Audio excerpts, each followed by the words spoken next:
प्रिय दर्शकों, राधे राधे, जय श्री कृष्ण। मैं आपका ज्योतिष सलाहकार सुदर्शनाचार्य संदीप त्रिपाठी आपके अपने YouTube चैनल एस्ट्रो राधे गुरु में आप सबका हार्दिक स्वागत एवं अभिनंदन करता हूं।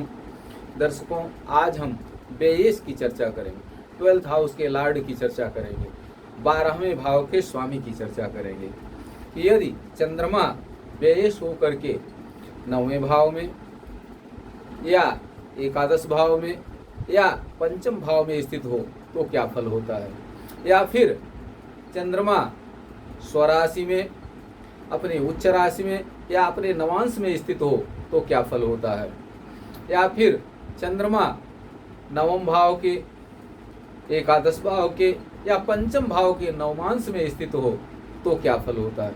दर्शकों, चंद्रमा अगर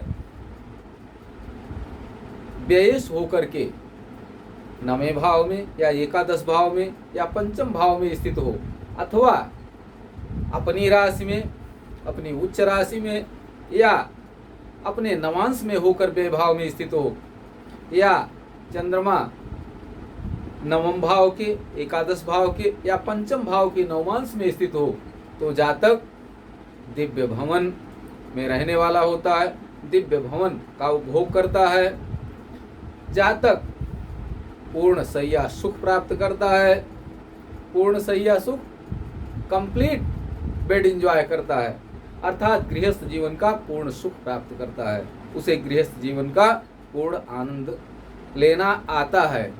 दर्शकों, तीसरा है, ऐसा जातक बड़ा शौकीन होता है, इत्र सुगंध आदि से हमेशा सुगंधित रहता है। दर्शकों, समाज में दो तरह के व्यक्ति हैं, एक जिनके पास बहुत धन है लेकिन फिर भी बहुत सिंपल जीवन जीते हैं, बहुत साधारण जीवन जीते हैं, अपने शरीर का भी ध्यान नहीं रखते हैं कि कैसे वस्त्र हैं, कैसे हमें रहना चाहिए। और एक वो व्यक्ति हैं जिनके पास भले ही सामान्य रूप से धन हो, बहुत अधिक धनी न हो, बहुत संपत्तिशाली न हो, लेकिन जितना धन उनके पास होता है उसको बहुत मेंटेन करके रखते हैं, उसका बहुत अच्छे से सदुपयोग करते हैं। सुंदर मकान होता है उनका, सुंदर सैया सुख प्राप्त करते हो, अर्थात गृहस्थ जीवन का पूर्ण आनंद लेते हैं, पूर्ण एंजॉय करते हैं। और तीसरा, हमेशा सुगंधित रहते हैं, मकान के चारों तरफ सुंदर फूल फुलवारियाँ होती हैं, कपड़े मेंटेन होते हैं, कपड़ों में इत्र महकता रहता है, जिधर से निकलते हैं हंसते मुस्कुराते रहते हैं। ये कब होता है? जब चंद्रमा बेयस होकर के, आइए देखते हैं, मान लिया किसी जातक की सिंह लग्न की कुंडली है, सिंह लग्न की कुंडली में बेयस कौन होगा? यहाँ पर बेयस चंद्रमा है, बेयस चंद्रमा होगा। यदि चंद्रमा बेयस होकर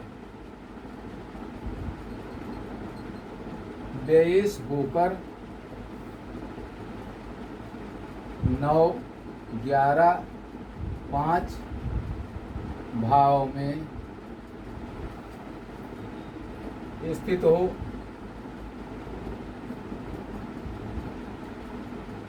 वह 9, 11, 5 के नवमांश में स्थित हो, नवमांश में हो,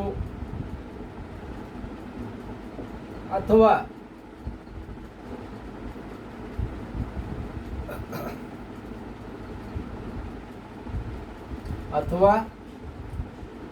अपने उच्च के, अपने उच्च में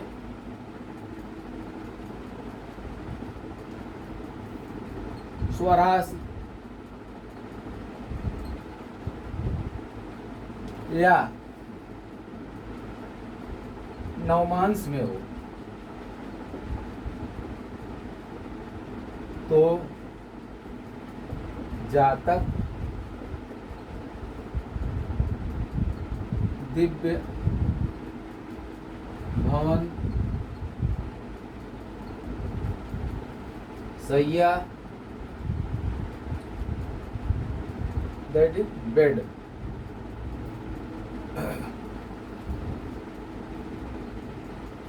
और सुगंध का उपभोग करता है, का भोग करता है।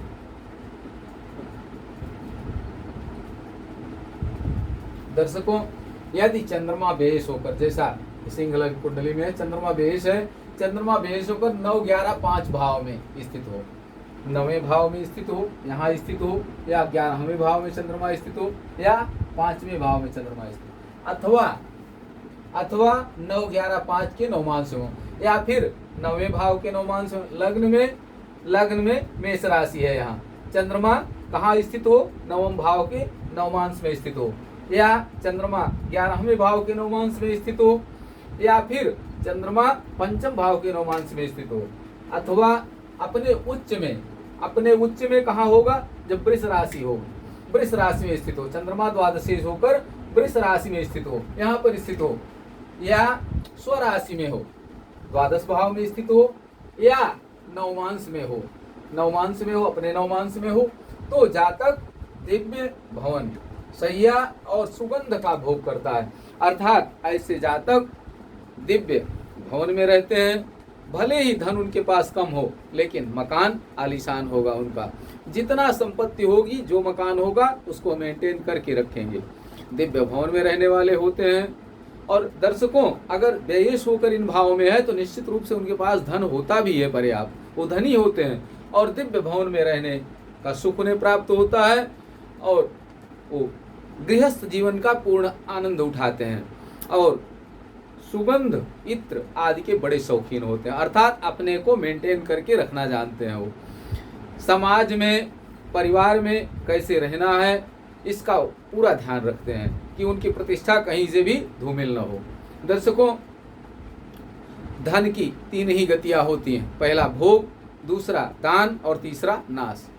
तो ये अच्छे प्रकार से जानते हैं कि अगर हमने भोग नहीं किया, दान नहीं किया, तो अंत में तीसरी गति होगी, अर्थात धन का नाश होना निश्चित है। इसलिए ये अपने को हमेशा मेंटेन करके रखते हैं, सुंदर मकान में रहते हैं, जहाँ रहते हैं जिस वातावरण में उसे दिव्य बना करके रखते हैं। कितना धन खर्च होगा इसका ध्यान नहीं रखते हैं, हाँ दिव्य होना चाहिए व्यवस्था हमारी, बस सुंदर मकान में रहते हैं, गृहस्थ जीवन का पूर्ण सुख प्राप्त करते हैं। इस बात का ध्यान रखते हैं कि जहाँ भी रहें इन्हें तकलीफ न होने पाए, गृहस्थ जीवन का पूर्ण आनंद उठाते हैं, और हमेशा इत्र, सुगंध, सेंट आदि से सुगंधित रहते हैं। ऐसे व्यक्ति जहाँ रहते हैं हंसते मुस्कुराते रहते हैं और दूसरे को भी सुगंधित करते रहते हैं। तो दर्शकों, आप अपनी भी कुंडली देखें कि क्या आपकी कुंडली में चंद्रमा द्वादशेश होकर चंद्रमा 9वें भाव में है, या एकादश भाव में है, या 9वें भाव में है, या फिर अपने नवमांश में है, या अपनी राशि में है, या स्वराशि में है चंद्रमा। दर्शकों, निश्चित रूप से यदि द्वादशेश होकर चंद्रमा इन भाव में बैठेगा तो अच्छा फल देगा। ऐसा जातक समाज में प्रतिष्ठित होगा, उसकी लोग चर्चा करेंगे और वो सम्मान का पात्र होगा और सम्मानित जीवन जिएगा और धन का सदुपयोग करेगा। दर्शकों, द्वादश भाव मोक्ष का भाव कहा जाता है, भोग का भाव कहा जाता है। इसलिए द्वादशेश इन भावों में 9, 11, 5 भाव में बैठेगा तो निश्चित रूप से ऐसा जातक भोगी होगा और हर प्रकार से अपने को सुव्यवस्थित रखेगा। आप सबको राधे राधे, जय श्री कृष्ण। आप सब स्वस्थ रहें, मस्त रहें, हंसते मुस्कुराते रहें।